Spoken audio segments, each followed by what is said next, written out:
Coucou, c'est Miu Miu. Aujourd'hui, je vais vous parler des pélargoniums. Ces plantes qui fleurissent depuis le moment de leur plantation jusqu'aux premières gelées. Et je vais vous donner tous mes bons conseils pour les réussir. Vous allez voir, c'est facile, que ce soit en pot ou dans le jardin.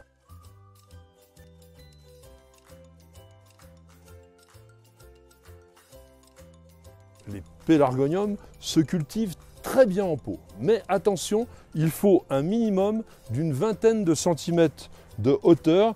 On va commencer par mettre une couche drainante. Je vous rappelle donc que c'est des plantes qui vivent dans des zones où le sol est souvent assez sec. Donc il faut que l'eau ne stagne jamais.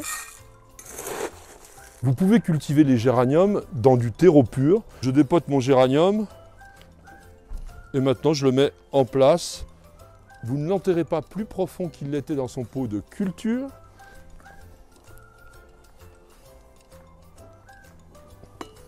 Une petite chose aussi, vous n'enterrez pas les feuilles.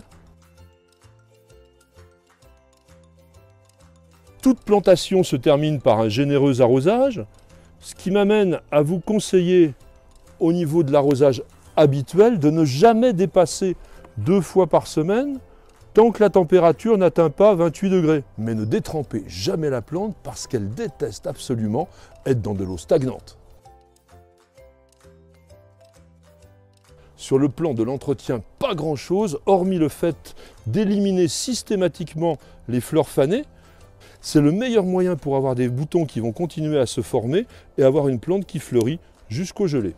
Je vous rappelle que les pélargoniums sont des Sud-Africains qui adorent la pleine lumière, donc mettez-les au soleil. Et puis une petite chose, il est évident que dans un bac comme cela, la plante n'a pas beaucoup de nourriture. Alors un mois après la plantation, vous pourrez commencer à lui donner régulièrement un fertilisant qui soit adapté à ses besoins.